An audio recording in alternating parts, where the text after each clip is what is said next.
दोस्तों, श्रीमद् भागवत महापुराण के स्कंद तीसरे के 19वें अध्याय के बारे में जानते हैं। इसमें हम जानेंगे हिरण्याक्ष वध के बारे में। श्री मित्र जी कहते हैं, विदुर जी, ब्राह्मण जी के अमृतमय वचन सुनकर भगवान ने उनके भोलेपन पर मुस्कुराकर उनकी प्रार्थना स्वीकार कर ली। फिर उन्होंने झटपट अपने शत्रु की हड्डी पर गधा मारी, किंतु हिरण्याक्ष की गधा से टक्कर खाकर वह गधा जमीन पर जा गिरी। दोस्तों, यह बड़ी अद्भुत सी घटना हुई। उस समय शत्रु पर वार करने का अवसर पाकर भी हिरण्याक्ष ने उन्हें निशस्त्र देखकर युद्ध धर्म का पालन करते हुए उन पर आक्रमण नहीं किया। उसने भगवान का क्रोध बढ़ाने के लिए ऐसा किया था। गधा गिर जाने पर और लोगों का हाहाकार बंद हो जाने पर प्रभु ने उनकी धर्म बुद्धि की प्रशंसा की और अपने सुदर्शन चक्र का स्मरण किया। चक्र तुरंत ही उपस्थित होकर भगवान के हाथ में घूमने लगा, किंतु वे अपने पार्षद हिरण्याक्ष के साथ विशेष रूप से क्रीड़ा करने लगे। उस समय उनके प्रभाव को न जानने वाले देवताओं के वचन सुनाई देने लगे, प्रभु आपकी जय हो, इसे और मत खेलिए, शीघ्र ही मार डालिए।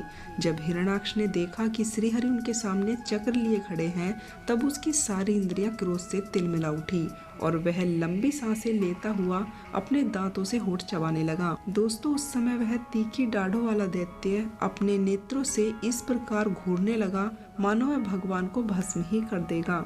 उसने उछलकर ले तू अब नहीं बच सकता, इस प्रकार ललकारते हुए श्रीहरि पर गधा का प्रहार किया। भगवान ने शत्रु को देखते ही अपने बाएं पैर से उसकी गधा पृथ्वी पर गिरा दी और उससे कहा, अरे दैत्य, तू मुझे जीतना चाहता है, इसलिए अपना शस्त्र उठा ले और एक बार फिर वार कर। भगवान के इस प्रकार कहने पर उसने फिर गधा चलाई और बड़े ही भीषण गर्जना करने लगा।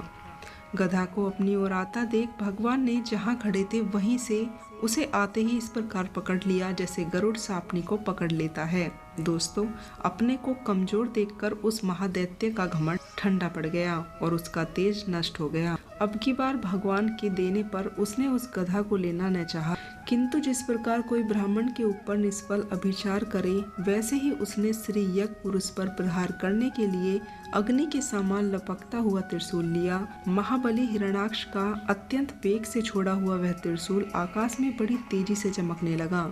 तब भगवान ने उसे अपने तीखी धार वाले चक्र से, जैसे इंद्र ने गरुड़ जी के छोड़े हुए तेजस्वी पंख को काट डाला था।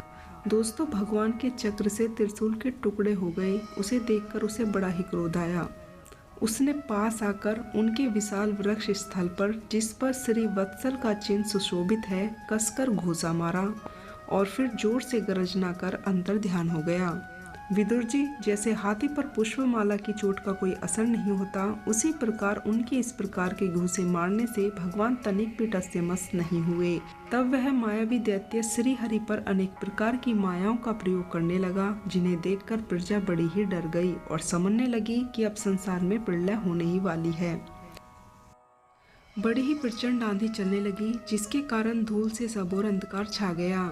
सब ओर से पत्थरों की वर्षा होने लगी। दोस्तों, बिजली की चमचमाहट और कड़क के साथ बादलों के घिरे आने से आकाश में सूर्य, चंद्र आदि ग्रह छिप गए तथा उनसे निरंतर पीप, केस, रुधिर, विष्टा, मूत्र और हड्डियों की वर्षा होने लगी। विदुर जी बोले, ऐसे ऐसे पहाड़े दिखाई देने लगे जो तरह तरह के अस्त्र और शस्त्र बरसा रहे थे। लगी हाथ में त्रिशूल लिए बाल खोले नंगी राक्षसनियां दिखने लगी। बहुत से पैदल घुड़सवार हाथियों पर चढ़े सैनिकों के साथ यक्ष यक्षिणियों को मारो मारो, काटो काटो, ऐसे अत्यंत क्रूर और हिंसा में आवाज सुनाई देने लगी। इस प्रकार प्रकट हुए उस असुरी माया जाल का नाश करने के लिए यज्ञमूर्ति भगवान वराह ने अपना प्रिय सुदर्शन चक्र छोड़ा। उस समय अपने पति का कथन स्मरण हो आने से दिति का हृदय सहसा कांप उठा और उसके स्तनों से रक्त बहने लगा। दोस्तों, अपना मायाजाल नष्ट हो जाने पर वह दैत्य फिर भगवान के पास आया। उसने उन्हें क्रोध से दबाकर चूर चूर करने की इच्छा से भुजाओं में भर लिया, किंतु देखा कि वो बाहर ही खड़े हैं।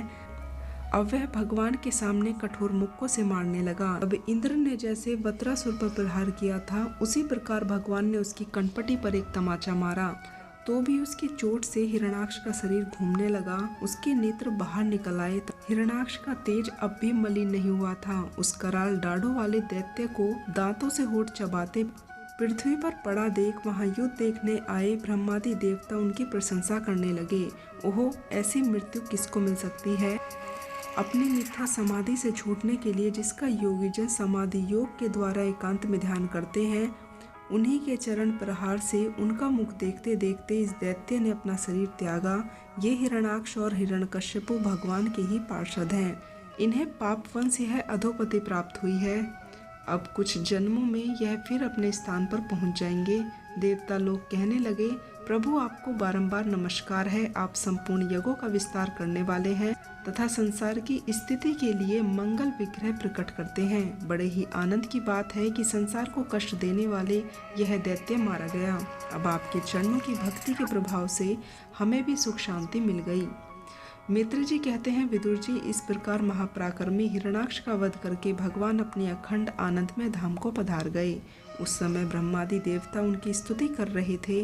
भगवान अवतार लेकर जैसे ही लीलाएं करते हैं और जिस प्रकार उन्होंने खिलौने की भांति महापराक्रमी हिरणाक्ष का वध कर डाला, मित्रों, वह सब चरित्र मैंने गुरुमुख से सुना था, तुम्हें सुना दिया। सूत जी कहते हैं, सौनक जी, मैत्री जी के मुख से भगवान की कथा सुनकर परम भागवत विदुर जी को बड़ा आनंद हुआ। जब अन्य महापुरुषों का चरित्र सुनने से ही बड़ा आनंद होता है, तब श्री वत्सलधारी भगवान की लीलाओं की बात ही क्या करें।